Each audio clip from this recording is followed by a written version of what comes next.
crime rate simula nang mawala ang death penalty noong 2004. Death penalty lamang ang tanging makakapagtigil at solusyon sa lumalalang kriminalidad, lalong-lalo na ang pagtala ng mga drug-related offenses. Because death penalty has a deterrent effect. Ibig sabihin, nakatatakutan ng mga kriminal na gumagawa pa ng krimen dahil mayroon ng sentensyang kamatayan.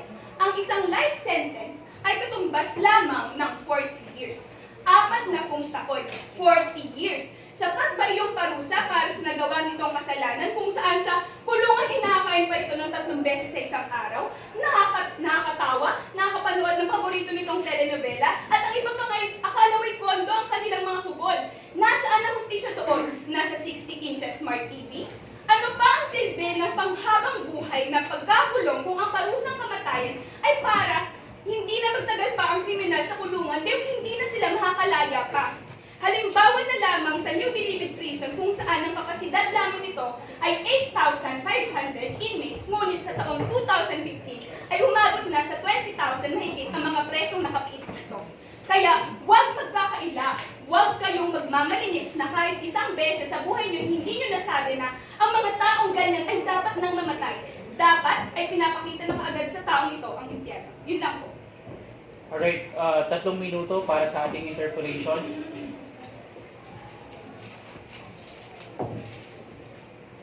Sa tingin nyo, kung may deterrent effect ang death penalty, bakit patuloy na dumarami yung mga bansa na nag-aalis ng death penalty? Gusto ko din mag-add. So, yung sinasabi nyo kasi against siya sa human rights. So, sinasabi, and you are focusing dun sa buhay ng mga kriminal. So, sa side namin, we are not protecting the life of the criminal. We are protecting the ruins of innocent people na may execute. So, gusto kitang tanongin, so, you are saying na kapag nagka-death penalty sa Pilipinas, maaaring mabawasan yung crime rate sa isang bansa. But there is a lot of studies na nagpapatunay na kapag may kahit may death penalty na isang bansa, mas tumataas pa rin yung crime rate niya.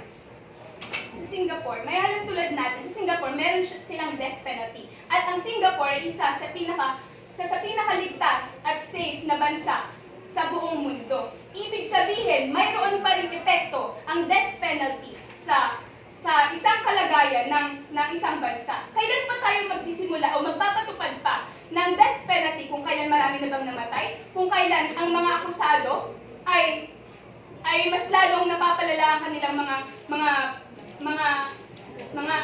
krimen? Kailan?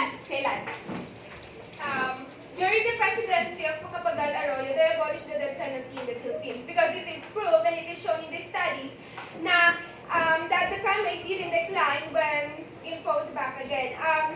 I will give you an example. Sa Canada kasi, so gusto kitang tanongin na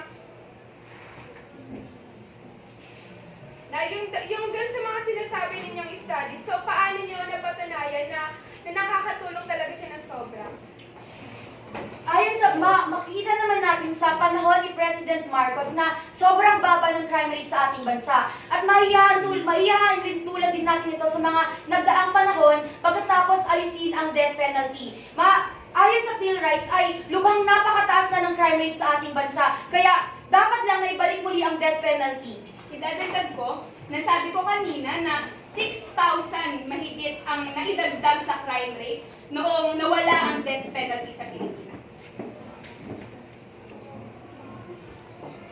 Right. Yes. Okay, Ms. Anchelsa, can you give the statistics of your research? Or statement of your research? Base sa aming mga nakalap na impormasyon mula sa Bill Rights, meron dong mga statistic na nagsasabi na sa presidency ni Ferdinand Marcos ay nagsimula ito sa panahon ng Kastila papunta sa panahon ng Amerikano pagkatapos ng ikalawang digmaan at sa panahon ni Ferdinand Marcos hanggang sa panahon ni Pangulong. Okay, so main statement ng positive side, negative. Rather. Okay, good morning everyone. First of all, have you ever thought about life? What is life? From the moment a person is born to this world, he or she is given life, but no one ever really knows what would become of them. I believe that humans aren't inherently evil. They typically repeat what was done to them. What was normalized in their experiences, situations they go through, is what changes a person. Today, we are here to discuss the beneficiality of abolishing the death penalty. Going back to my first statement, I said that influence has something to do with changing a person. Well, it has.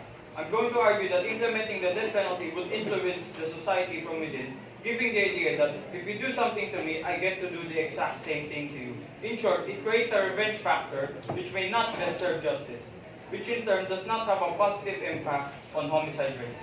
Proof of this is that the United States implemented the death penalty 35 times in 2014. The crime statistics for that year, though, indicates that there were about 14,000 murders. But statistics on crime show that when death penalty is abolished and in its place a guaranteed life imprisonment results in the few violent acts committed which puts a person's life at risk. Another problem is that the death penalty requires one person to kill another person. They are the executioners. The executors responsible for carrying out a sentence of death on a legally condemned person. These people's job requires them to kill someone else. Whether someone alive through legal means, there is still an impact on the individual is unpredictable. Evidence of this is S. Frank Thompson's take on his experience as carrying out the only 2 executions at Oregon State Penitentiary. He said the experience is that the staff members were having trouble sleeping. Having the death penalty abolished would terminate the emotional and psychological experience a person would go through that can have a negative impact on the way they live. And what of the innocents? Because although we like to think that our criminal justice system are perfect, they are far from it. Remember, the death penalty is irreversible. Absolute judgment may lead to people paying for crimes they did not commit. There are times when the justice system introduces false pieces of evidence against defendants because they're looking to create specific metrics. People can be coerced into entering a guilty plea or admitting their guilt because of external pressures placed on them. This is not justice. Not having the death penalty implemented would also negate the deaths of innocents. Also, let us not forget about the people who want to live outside of social norm. It is true that these people may never successfully go through a rehabilitation process after committing a crime. When the death penalty does make an assumption about what the outcome will be for each person convicted of a crime, there are no meaningful ways for capital punishment to offer a way to make amends. It suggests that there is no other way to help society except to get rid of that person who committed a crime. That could be a dangerous precedent to set because the suggestion is that society should get rid of anyone based on their unwillingness to follow the group expectations.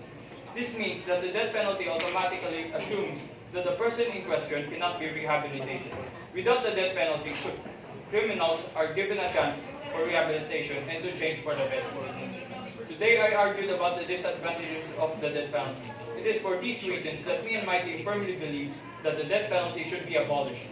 One fact that would always remain on this subject is that there is no humane way to kill. Other brutal methods of executing use around the world, including hanging, shooting, and beheading. The nature of these deaths only continues to perpetuate the cycle of violence and may not alleviate the pain already suffered by the victim's family. Alright, 2 minutes for interpolation. Paano naman ang pakiramdam ng biktima at pamilya nito kung mas iisipin ang kapakanan ng akusado?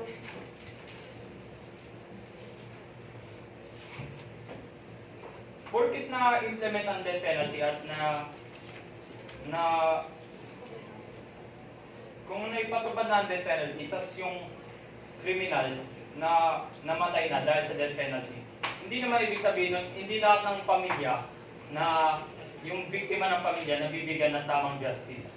Kasi Tsaka sa tingin mo ba hindi rin maapektuhan yung nagkaroon ng nagkasala dun sa yung pamilya ng nagkasala? Hindi rin ba maapektuhan na maaari silang dumaan sa depression?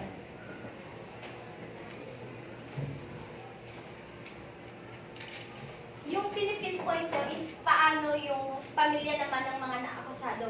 So, kung ayaw nila na mangyari sa pamilya nila, bakit pa rin nila ginawa yung bagay na alam nilang ganun yung mangyayari? So, pinili nilang gumawa ng ganung bagay. So, dapat may responsibilidad sila sa pwedeng mangyari sa ginawa nila.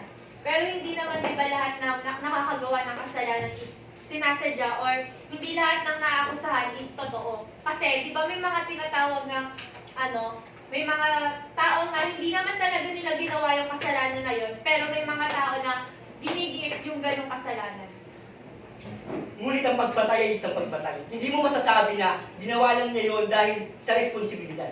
Kasi kung papatay ka ng tao, ay meron yung consequences. Kaya kailangan na gawin o kailangan na ng death penalty para isa katuparan yung consequences na yun. At saka karagdagan ko, sinasabi nyo na may mga inosenteng nadamay dahil sa death penalty. I mean, may napapatawa ng death penalty kahit na inosente sila or hindi masama hindi nila sinadya. Meron tayong tinatawag na proseso sa husgado na kung saan nililinis natin ng maayos kung talaga bang karapat-dapat siya napatawan ng death penalty. So, parang sinasabi nyo kasi na walang kwenta talaga yung sistema ng hustisya sa Pilipinas. Hindi naman tama yun kasi dapat meron tayong tiwala din sa gobyerno natin. Hindi naman nila gugustuhin na ipatupad ang death penalty kung hindi natin kaya. Dahil mismo ang President Duterte at ang PIDEA ay sumusuporta sa pagpapatupad ng death penalty.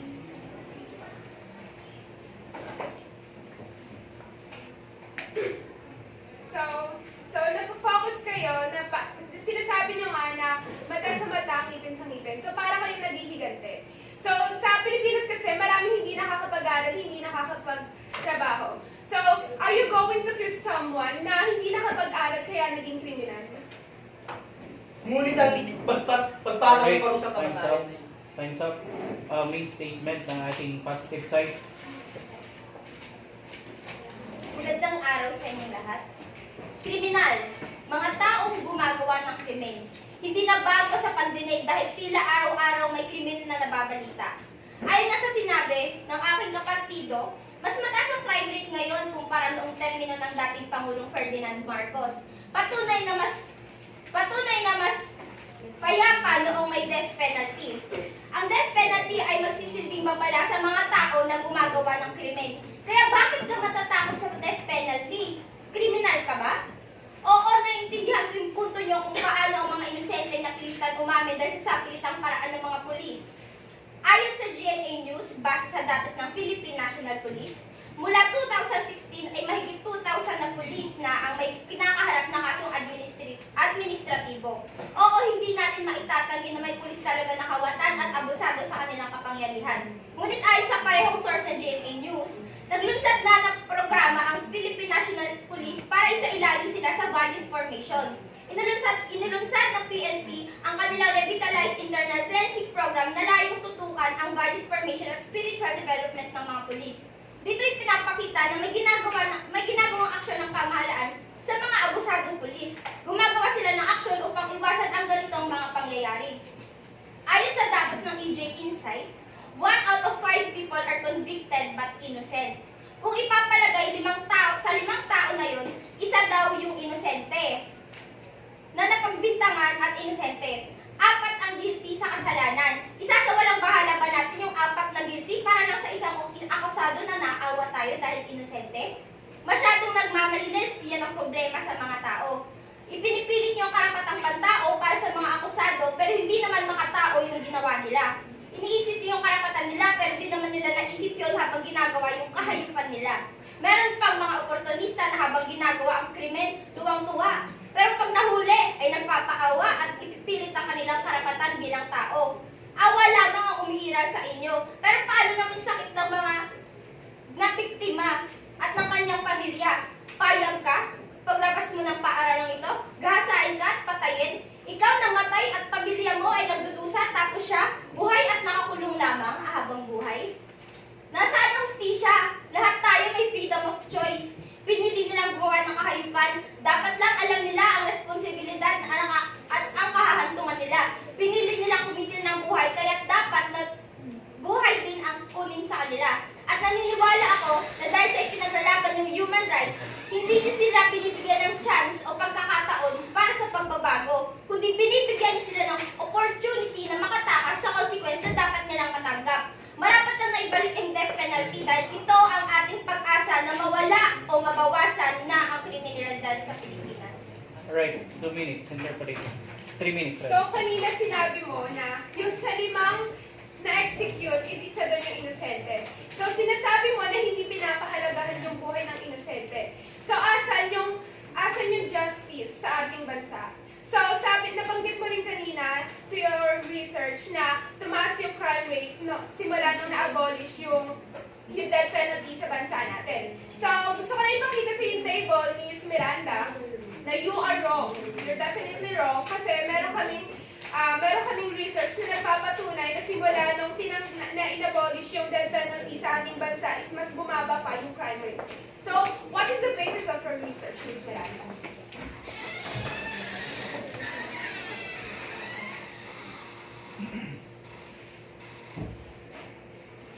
Yung kina-question mo sa akin patungkol sa yung 1 out of 5, kung ano yung pruweba ko, dahil No, I'm sorry. I'm asking that, what is your basis na yung crime rate sa ating bansa ay mas tumaas simula nung inabolish?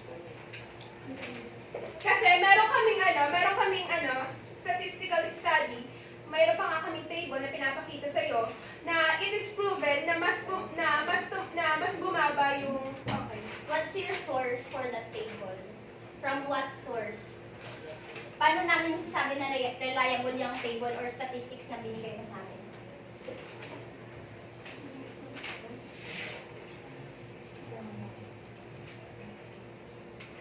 This is from ano?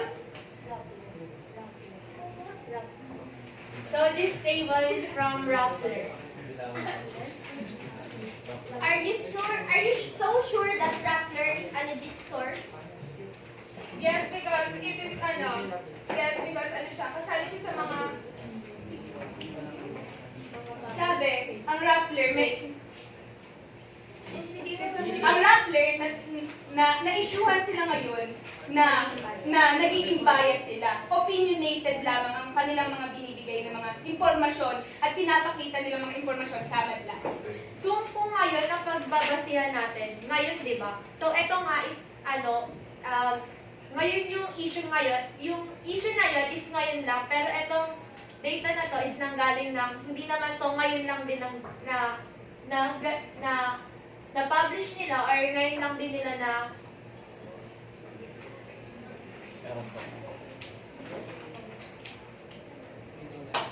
at saka ito ay pinalabas din na Supreme Court.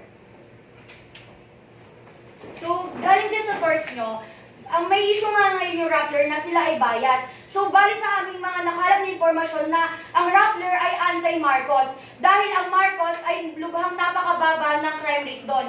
At ang mga pinapakita doon ay ang mga crime rate sa panahon ngayon at sa crime rate sa makalipas na panahon. Bali, Alright, time's up. Punta tayo sa main statement ng negative side. Another point is death penalty is error-prone. Countless innocent men and women have been convicted and sentenced to execution for crimes they have not committed. 907 death convictions that went to the Supreme Court for review. As many as 72% were erroneously decided upon. These cases were returned to lower courts for further proceedings, reduced to life imprisonment, or even reversed to acquittal. By detecting these errors, a total of 651 out of 907 lives were saved from lethal injection. Unless this alarmingly high rate of judicial errors is fixed, bringing back the death penalty will only put more innocent people on death row. Our last point is that violates the human rights according to the UDHR or Universal Declaration of Human Rights, Article 3. Sinasabi doon na everyone has the right to life. Sorry, has the right to life. Has the right to life. So bakit tayo papatay para lang masagot ang isang heinous crime? Yes, paano kung biktima? Sabi nga nila, an eye for an eye, a tooth for a tooth, and a more vicious cycle. Pero executing is someone not the answer. The answer lies in reducing violence, not causing more death, We don't believe in killing people, especially when they could be innocent. A more suitable punishment would be confinement, study, and labor. Pwede natin gawin ang buhay nila bilang benefit ng mankind kaysa confinement, study, and labor. Pwede natin gawin...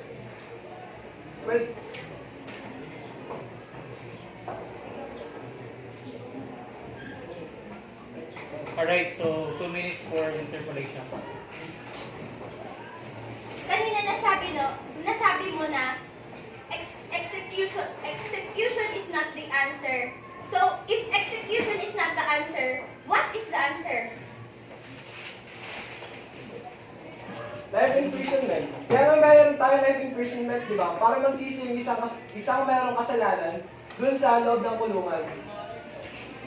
Sabi ko nga kanina na 40 years lamang ang isang life sentence. So, ibig sabihin ba nun, 40 years lang siya makakapiit at kapag buhay pa siya noong mga panahong yon na tapos na ang 40 years or life sentence niya, ibig sabihin makakalaya siya at maaaring gawin na naman ang mga ginawa niya noon? Bakit sa tingin mo ba yung 14 years madali lang sa loob? 40 years tayo madali lang sa loob ng kulungan. Siyempre makakapag-isip-isip ka rin nun sa loob ng kulungan kung anong nagawa mong kasalanan, di ba? Kanina rin, kayo na mismo nagbanggit at nilaglag nyo na yung sarili nyong bansa na pangit ang sistema natin dito. So, paano kayo makakasiguro na pag nakulong yung isang tao, mag-rehabilitate siya na hindi siya makagawa pa ng kasakiman na maaaring mag-lead na pwede siya makagawa ng paraan para makalaya. Kasi kayo na mismo nagsabi, sa inyo na mismo nanggaling na naglaglag na kayo na pangit yung sistema dito sa Pilipinas. So, paano kayo makakasiguro na mare-rehabilitate talaga sila? So, paano mo masasabi na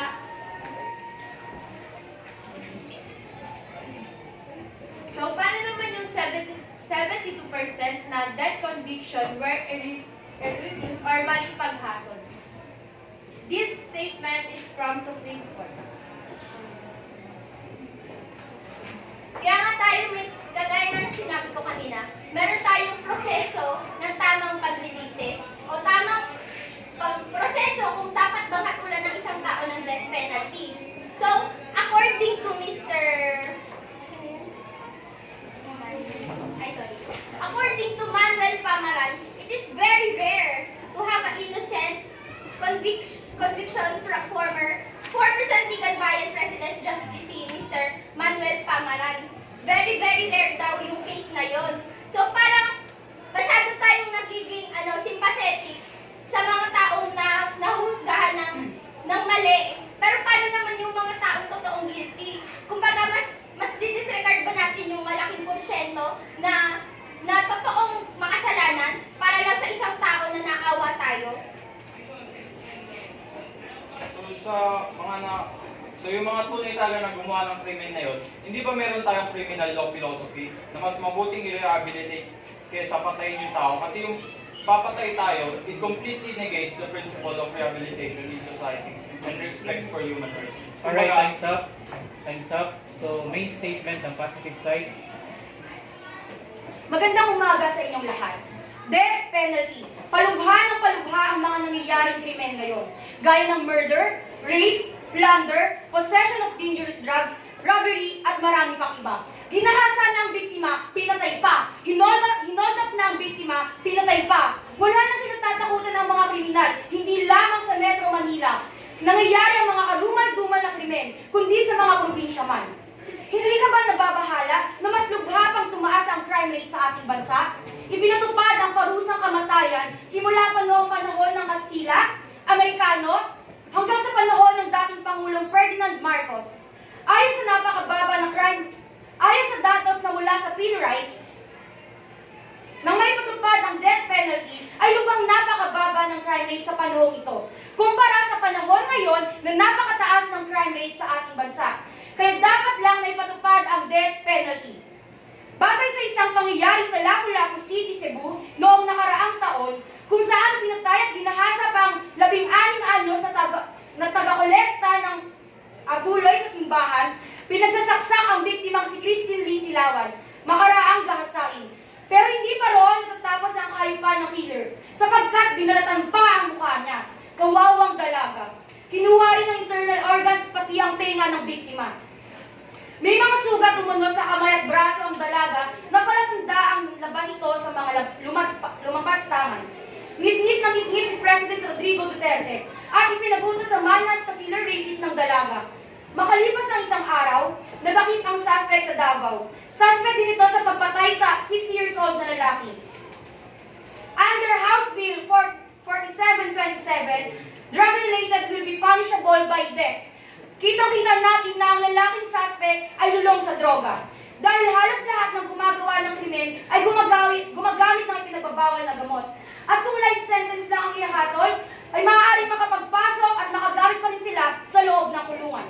Ayon sa ABS-CBN News, na ibebenta ang cellphone kapalit ng pera.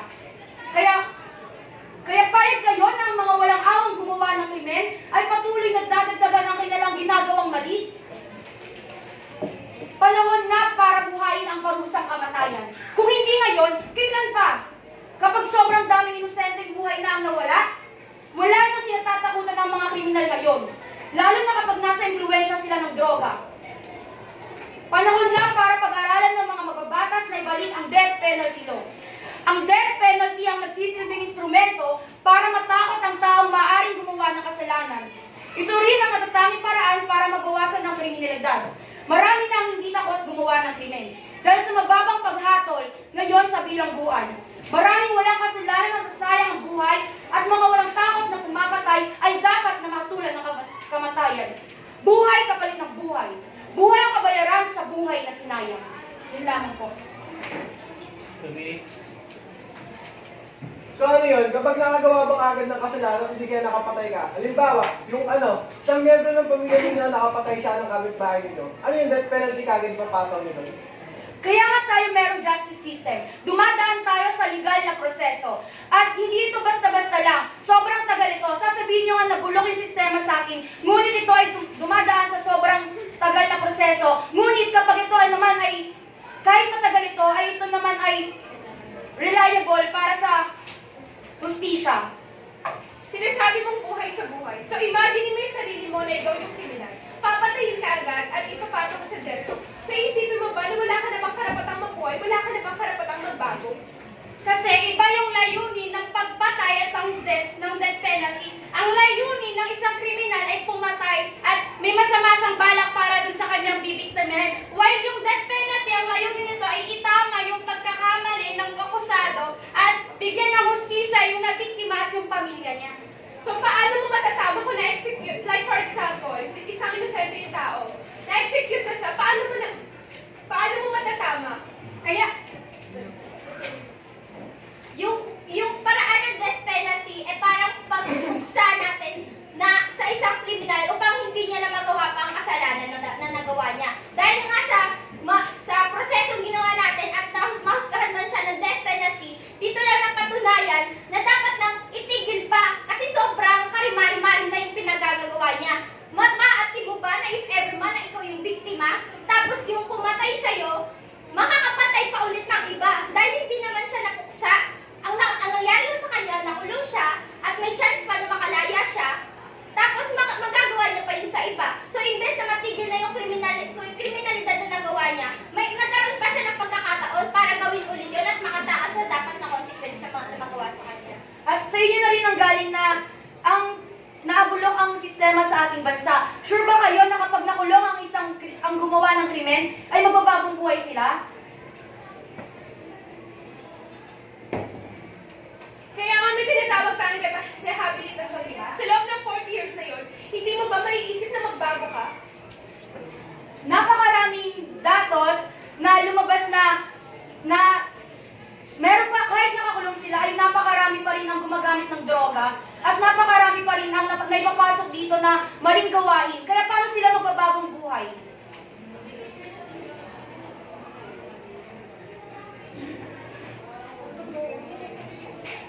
Gaya nga ng sinabi mo, ang death penalty nagbibigay sa atin ng idea sa society na an eye for an eye. Paano naman yung idea na binibigay ng death penalty? ma-adapto ng society at gumawa sila ng krimen. Kumbaga, Alright, time's up. Statement para sa negative side.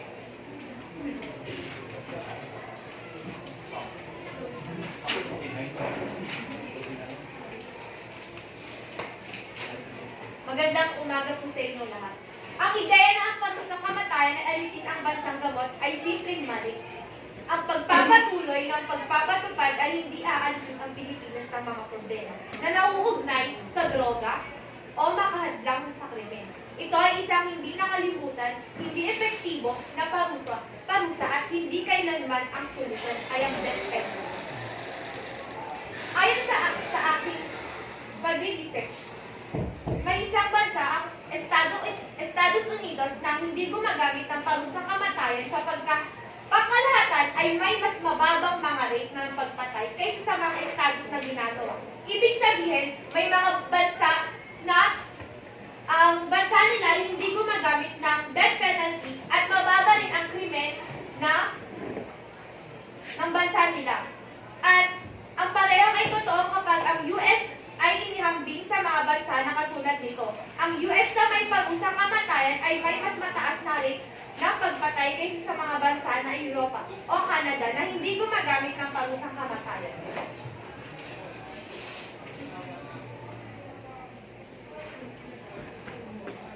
Alright, interpolation.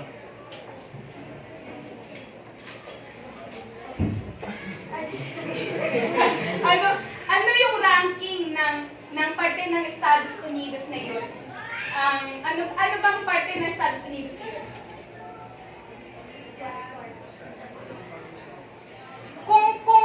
Kung anong parte yun ng Estados Unidos, anong ranking nito sa pinaka-safe at may pinaka-safe at pinaka-worst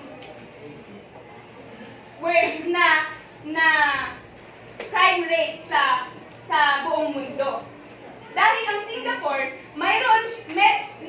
ang rate niya ngayon ay tumatangalawa siya sa pinaka-safe na bansa sa buong mundo. Dahil meron silang death penalty. Ano ang ranking ng bansang iyon? So, this data show that New York had fallen at the same pace, and New York ang pinaka-safe, then ang Texas naman ay ang hindi safe sa bansa. Paano naman yung capital punishment ng mga terorista?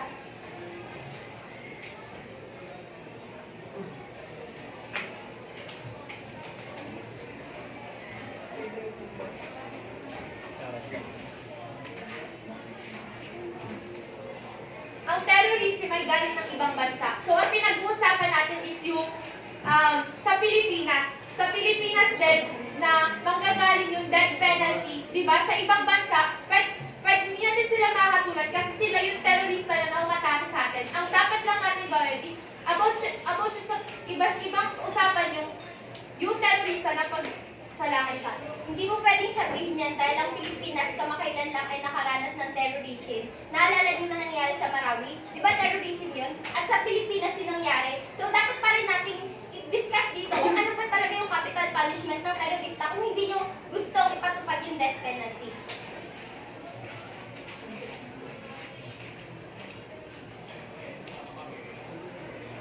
The death penalty is made way of dealing with criminality. The death penalty can be assailed on many grounds, whether moral, philosophical, or legal. But just by focusing on the available data, it is apparent that the death penalty as used in the past was largely unnecessary and effective in reducing crime. What if public opinion, majority ay in favor sa death penalty? Kasi nasa demokratikong bansa tayo eh. What if majority gusto ng death penalty? Alright, time's up. Final statement ng positive side. May isa pa? Ay, sorry. Alright, statement ng positive side. Kailangang ipatupad ang death penalty dahil hindi na biro ang mga sunod-sunod na krimen na nangyayari sa bansa. Kaya nararapat na talagang ibalik ang parusang kamatayan para magkaroon ng takot ang mga naglipa ng kriminal. Tulad na lang ng kaso ni Lizel Margalo Castana na child trafficking pornography. Siya ang taong walang puso sa likod ng di kaaya-ayang Daisy's Destruction video kung saan ginagahasa, pinagsasamantalahan, sinusunog ng buhay at pinagpapatay ang mga musmos na mga batang kanilang biktima. Kagaya rin ang nangyari sa dalawang kabataan na pinatay sa magkaibang lugar. Ang una ay walang awang ginahasa at pinatay ng isang 17 anyos na estudyante sa Indang, Cavite. At ang ikalawa naman ay isang grade 10 student sa Baguio City. Matapos palakihin at pag-aralin ng mga magulang sa isang iglap, mababalitaan na lang nila na ito'y patay na. Kahit sinong biktima ang makaranas ng ganitong pangyayari, walang may sasaisip kundi kung buhay ang inutang, buhay din ang kabayaran. Ito ang isang plataforma ni President Duterte nang siya ay nangangampanya pa lamang na ibabalik niya ang death penalty sa ating bansa. Nalubos ko namang sinasang-ayunan. Sana matauhan na ang mga kumukontra sa death penalty. Tignan niyo na lamang ang mga nangyari sa mga kabataan sa binanggit kong mga kaso.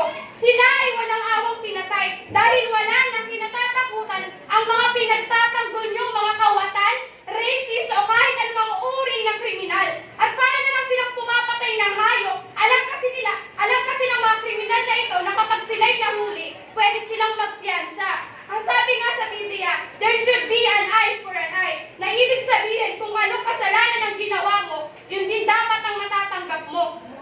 Eh paano? Paano kung ikaw ang nasa katayuan ng isang ginahasa? O isa sa kapamilya mo ang nagawa ng isang karumal-dumal na krimen? Papayag ka? Papayag ka na panghabang buhay na pagkakakulong lang ang natatanggap ng kriminal na yon? At nakakatulog pa ng mahimbing sa gabi? At nakakakain ng 3 beses sa isang araw? Habang ikaw o ang pamilya mo ay nakakaranas ng depresyon, nagkaroon ng trauma at takot, papayag ka?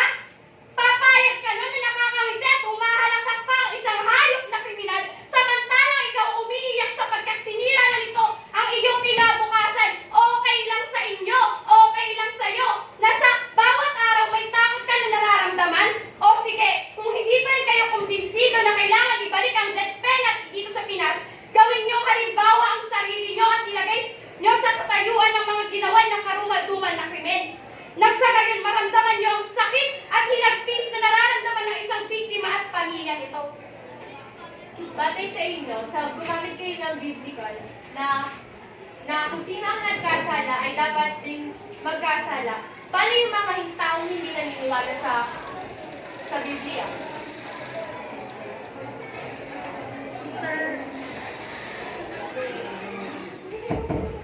Kasi may batas ang Diyos, may batas ang tao. Ang sinusunod nandito tayo sa ibabaw ng lupa, ang sinusunod natin dito ay batas ng tao. Hindi naman ibig sabihin na sinusunod natin yung batas ng tao o ginawa ng tao o i-disregard na natin yung batas ng Diyos. Ganun din siya vice versa, na hindi porket sinusunod natin yung batas ng Diyos, i-disregard na din natin yung batas natin dito.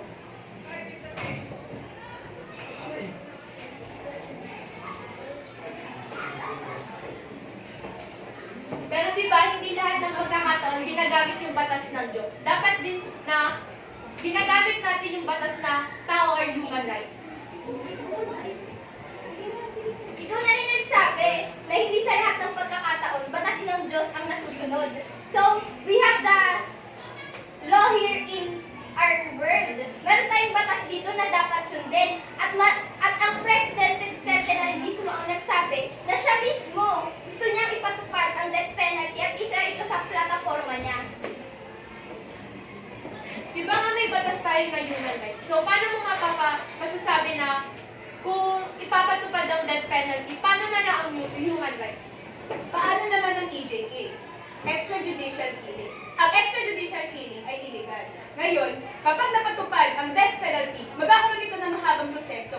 Legal. Legal ang death penalty. Ngayon, kapag wala ang death penalty, magpapatuloy lang ang EJK sa Pilipinas.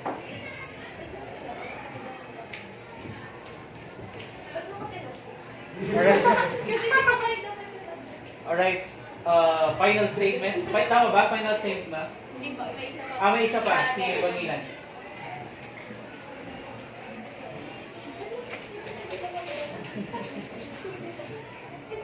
So, believe believing that having a death penalty in our country are helping the economy to have a low risk of crimes. Mag-i-start ako sa 3 essential reasons kung bakit hindi dapat ipatupad. First, we have the law. Second, we have the religion. And the third one, we have the history. So, sa law natin, so sinasabi na sa panahon at sa presidential ni Gloria Macapagal-Arroyo is dinamolish yung sinasabi nating death penalty. Because it is proved and it is shown in the studies na the crime rate didn't decline when death penalty was imposed back again. And that is also according to the 7659 of the Republic Act of the Philippines, which is nagtatayo sa United Nations, which is the Universal Declaration of Human Rights. The second one, we have the religion. Our country known as a Christian country. So marami tayong relihiyon na hindi sang-ayon ipatupad yung death penalty sa isang bansa. So kailangan nating maging general po. So the last one is we have the history. So sa history natin, sa mga nakaraang dekada na lumipas, na maraming kaso na inosenteng mga tao yung na-execute sa death row. Which is, so magbibigay ako ng example, which is si Lea Chegaray has been executed. Which is na, pinagbintangan siyang ginahasa niya yung stepdaughter niya. But after 3 years, napatunayan siyang walang kasalanan. So this is one of the proof na hindi porket may death penalty tayo sa Pilipinas, talagang makakaligtas na tayo sa mga kriminal. So gusto ko lang din idagdag na yung Pilipinas kasi natin, masyado siyang unfair when it comes to justice. Maraming taong hindi nakapag-aral, maraming taong naghihirap, maraming taong walang trabaho. And this is what we call social injustice of inequality.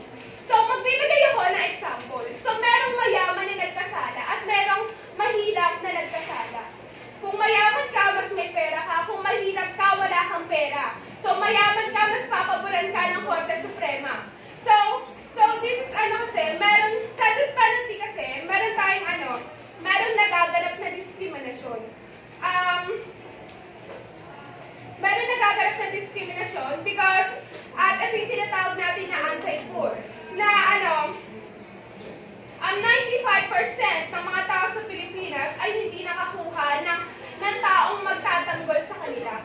So paano ninyo nasasabi na totally na once na nagkaroon ng death penalty sa Pilipinas, na talagang mababawasan yung crime rate ng Pilipinas. Pero nga, nagkaroon nga ng survey in Social Weather Station na recent lang siya, this August 2019, 80% of the 2,000 respondents that have interviewed one-on-one in favor of life in imprisonment. So we are living in a democratic country. We are feel free to expose our opinion. And also kasi sinasabi sa batas na pro-life tayo. So bakit kailangan nating pumatay? Bakit kailangan nating maghigante? So I refuse your answer because you're definitely wrong. Na sinasabi mo na kapag may pera ay madadaan sila sa pera. Ganyan na ba ang tingin mo sa sarili mong bansa? Parang ang sama naman natin na laging dinadaan sa pera. Ikaw, ipalagay mo sa sarili mo, magpapaikot ka ba sa pera? Hindi sa lahat ng oras ay napapaikot tayo ng pera. Pero yung impeachment trial ni Chief Justice Corona, out of 23 senators, only 3 voted for not guilty for Chief Justice Renato Corona. And those 20 senators have proven that they got paid by the Aquino administration of 100 million each for those, and 15 million for those who will sign for the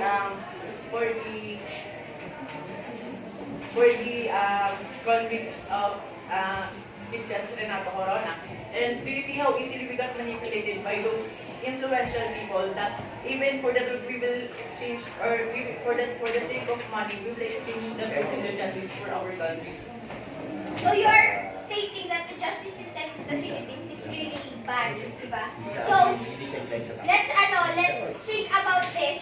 Bakit sa tingin natin hindi dapat ipatupad yung death penalty? Kasi ang inisip natin may alternative na life sentence. So, kung ngayon, sa life sentence na meron tayo, hindi maganda ang nangyayari, pataas ng pataas yung crime rate. That's why President Duterte wanted to implement the death penalty.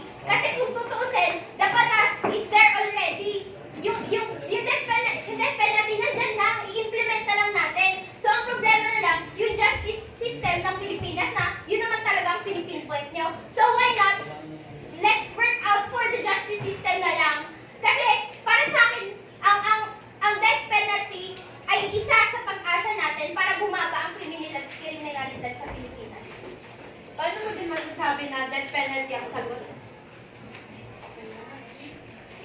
Pero din mga, according to the pie graph that we have shown a while ago, 72% of those convict for death penalty is not true or they are innocent.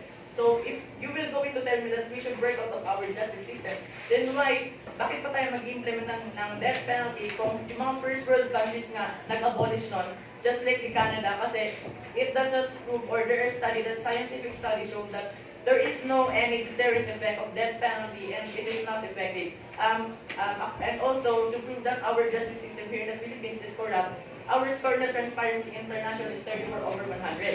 So, 100 is the highest. So, it means that the justice system or the government is very clean. But we didn't even get to reach 50. So, 50 or half of 100. So, do you think that we can implement death penalty properly kung yung justice system natin dito sa Pilipinas hindi nga natin maayos? And to think that out of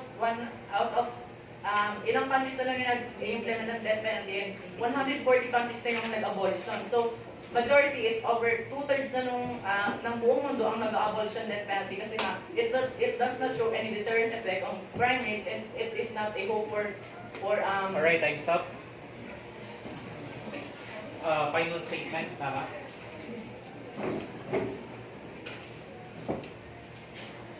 Bago ako magsimula, nais ko muna magbigay ng isang motor.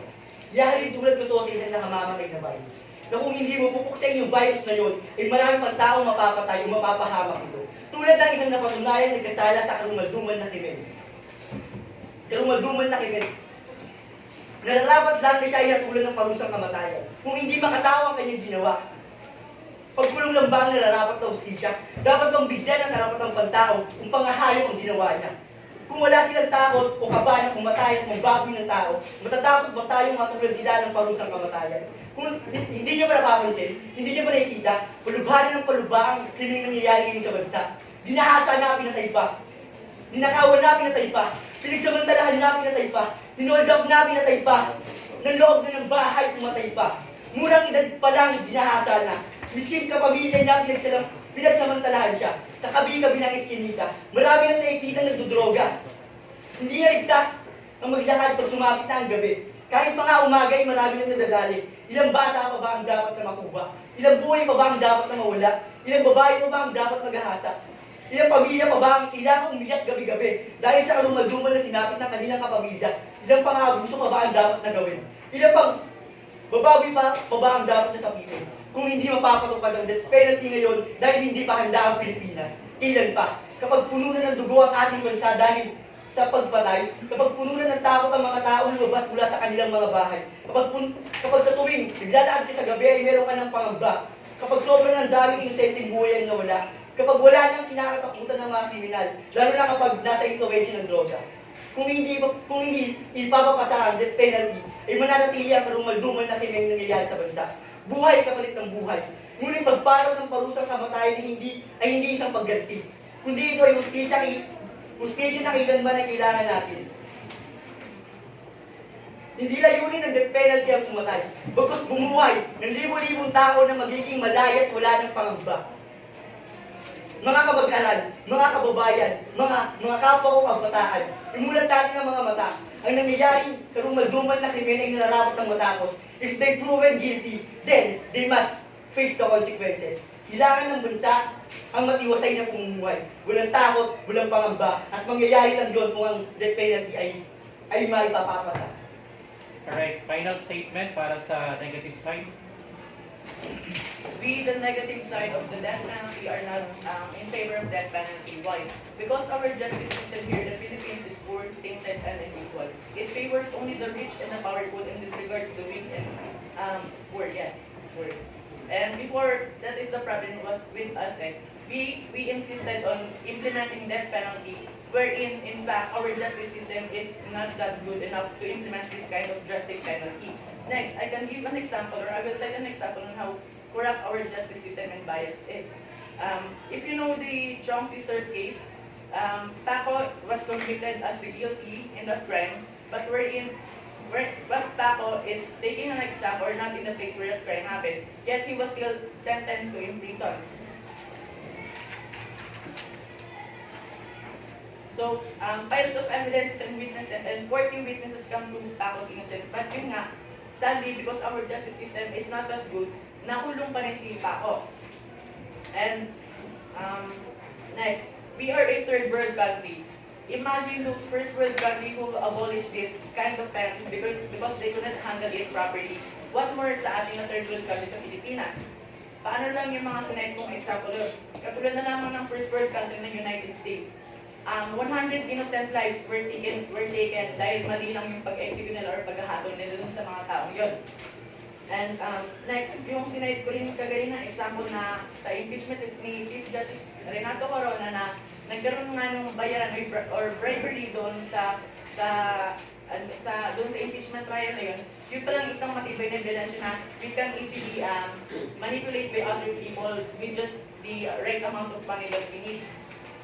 Next, and also imagine Senator Miriam Defensor Santiago was one of those senators who voted not guilty. Imagine an international regional court judge and a regional trial court judge failed to prove that Chief Justice Renato Corona is not guilty. Then how can we even protect those innocents that will be convicted from that penalty? Next. Another point from us is that there is a misconception about death penalty.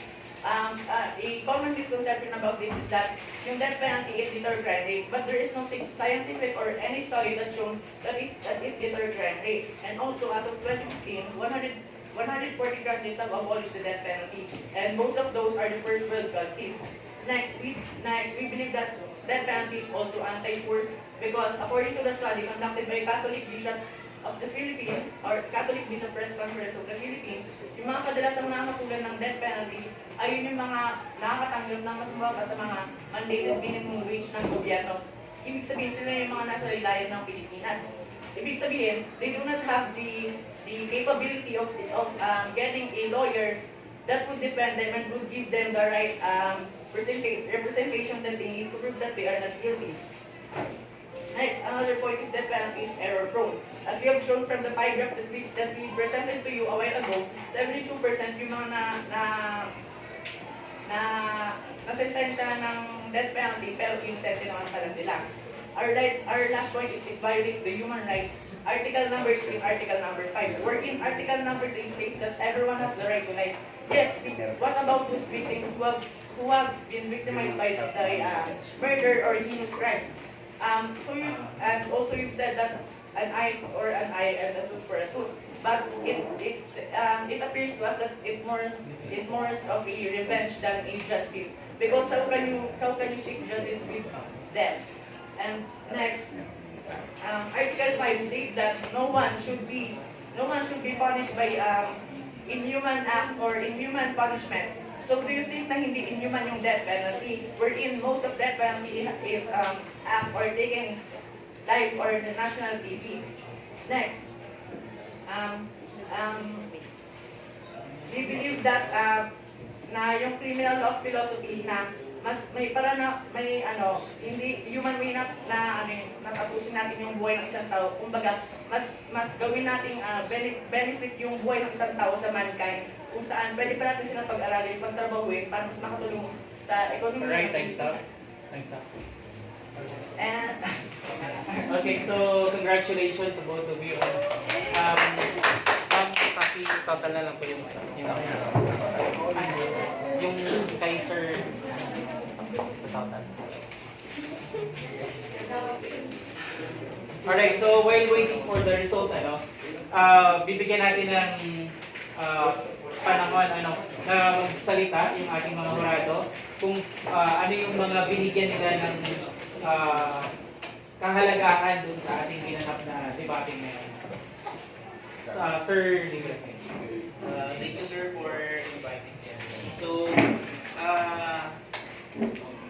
in terms of debate, sometimes yung mga information natin, kapag na-intimidate tayo lalo na kapag nire-rebut tayo ng ating mga kasama, sometimes kahit tama yung information natin, hanggang hindi tayo nakapag-rebut kung ano yung source natin, kung ano yung integrity ng source natin, it will be discredited. So dapat, syempre nasa debate tayo by positive and negative. So kahit na sa tingin natin yung ating data ay napakatama, kapag hindi po natin siya na supplement, so ibig sabihin it will be discredit, it will be a points to your opponent. And then sometimes ako sa personal ko lang naman gusto ko sa debate is hindi siya or is straighten. So although mayroong intimidation, pero mas maganda siguro kung hindi siya parang choreographed. Or kaya parang ang nangyayari kasi sometimes na-intimidate yung ating mga kasama. Pero yung iba parang lang tayo, parang more on theatrical ang nangyayari. Pero it is good. Pero siguro medyo i-lessen natin to be more normal. Okay? And then, I would like to commend those groups, lalo na yung mga students natin before. Kasi siguro no grade 9 sila, hindi mo sila ganyan eh. Hindi sila, lalo si Kai, hindi naman ganyan siya. Tahimik lang yan si Kai. And then si Panis, di ko alam na pala siya. Very well spoken. Talaga siya, nakita ko yung growth, di ba? Oo. And syempre, yung ating mga kasi ako personally, sir, ayoko talaga ng death penalty. Ayoko siya implement. Pero, yun nga yung challenge dun eh. Kung yung isang judge ay ayaw, i-convince mo siya na pumanig sa iyo. Kung ang judge naman ay ayaw, dapat panatiliin mo na hanggang sa dulo, ayaw niya pa rin ng death penalty. So siguro, dun sa result ng debate today, malalaman natin mamaya pag in-announce na nila Sir Luther, kung yung panig ko ba ay napanatili ninyo or naagaw nila. So yun lang yun. Thank you, sir. Maraming salamat, Sir Libres. Ngayon, bibigyan natin ng pagkakataon ng Sir Ben para ipahayag yung kanyang saloobin din. Okay, so first of all, congratulations ladies and gentlemen for a job well done sa inyong debate. Actually, I'm really amazed the way you converse and the way you exchange your ideas. Okay, so I commend on that. And congratulations to the first guest for executing this kind of activity kasi it works in favor lalong-lalo na sa inyo. Alam ko, iba sa inyo, kinakabahan, pero it's part, natural yan. Okay, tsaka yan kumbaga parang ito yung stage na kung saan talagang dine-develop nyo yung self-esteem. Same time, pag na-overcome nyo yan, you will be a far more better student after this. Okay, but anyway, yung mga comments ko lang kasi while I'm listening a while ago, and I'm really focused sa mga sinasabi nyo dahil this is a debate, sabi nga kanina ni Sir, yung mga information na ating binibigay, dapat talaga merong mga basis yan at yung mga sources natin ay it should be credible and lahat ng ating statements ay merong conviction. Whether it be sa pro or sa anti or negative affirmative, we have to be careful sa ating lahat ng statements. And sometimes I understand din na siguro sa kaba natin, meron tayong mabibitawan ng words na akala natin na ano pa rin sa ating, kumbaga sa ating pinagtatanggol na side. But ayun nga, as kami ni Sir yung pinaka-jurors dito, kami judge. So, naano namin yan, mas nakikita namin. But anyway, ito yung mga points ko lang just for clarification lang. Kanina nabanggit yung sa United States. So, clarify ko lang, those are states, not country. Okay, mga Texas, New York. Ang New York, bahagi yan ng United States, isa sa mga states. Nabanggit na New York is safe, tama ba yung sabi dito? Tama ba? Okay, actually, New York is not that safe because mataas ang crime rate ng New York up to now. Okay? So, ayun yung narinig ko kanina. Pag not-mistaken kaya sabi yun na sinasabi ko, na pag nagbitaw tayo kung minsan, baka meron tayong nabitawan na ano na sa atin, actually, ginag-jot down ko kasi. Tapos, yun, nabanggit din, Texas is not safe. That's true, actually. Hindi naman talaga safe sa Texas. State yun, isa malaking state ng US. Nabanggit si Leo Chigaray. Tama ba? Leo Chigaray. Actually, he was convicted by Judge Max Asuncion. Okay, hindi siya, nabanggit kasi kanina na innocent no, there's no such thing as that. Talagang convicted siya. But, But on the lighter side, yung kanyang anak ay on the process, sisi rin bakit pinush niya yung death penalty ng kanyang tatay. But yun nga, it was proven, he was convicted of the crime. Okay, so hindi yun walang basis na yung case, kumbaga, turnover. Walang ganun. Walang review na nangyari ganun. Yung kay Web, pwede pa. Supreme Court. Okay, ito, Supreme Court, speaking of Supreme Court, is the highest court in the land. Ang Supreme Court kasi, pag sinabi niya na pula yan. Pag puti, wala tayong magagawa. And they are the highest mga justices natin yan. So, it's unfair to assume na ang Supreme Court ay merong bias. So, whether it be sa positive side or negative side, pag sinabi Supreme Court, that's it. Wala tayong magagawa. Because they are yung tinatawag na judicial system. Sila bahala doon. What else? Okay, so, nabanggit yung Chong case, yung kay Paco na naman. So, it's, kumbaga, nung nangyari yun, wala pa atake yun. But he was convicted. Okay, once again, he was convicted. It was proven that he was part of the crime. So, it's unfair to assume na nagkaroon na naman ng mga konti, So, ayun lang, kinaklarify ko lang for the clarification, para ma-enlighten kayo ng konti, lalo na yun. Kasi, nabasa ko yun, ibang students ko, lalo na yung Chong case, nadala dun sa storya ni Paco, kung napanood niyo yun, of course, it was made by them, natural yun, it has biases. Okay, but when you study it, he was proven guilty. Okay, so no justice system is perfect, everything has its flaws, kahit saang bansa yan. Meron talaga, for example, in Singapore, yung inantay ko kanina, si Flor Contemplacion, diba, she was sentenced by hanging, but on our standpoint, hindi siya guilty. Pero yun nga, napatunayan na guilty siya. So wala tayong magagawa ron. We cannot touch that case. Okay, what else? So the death penalty is not a deterrent. Actually, magiging na, it's a deterrent. It is a neutralizer. May ibang deterrent sa neutralizer. It cannot stop crime, but it can neutralize.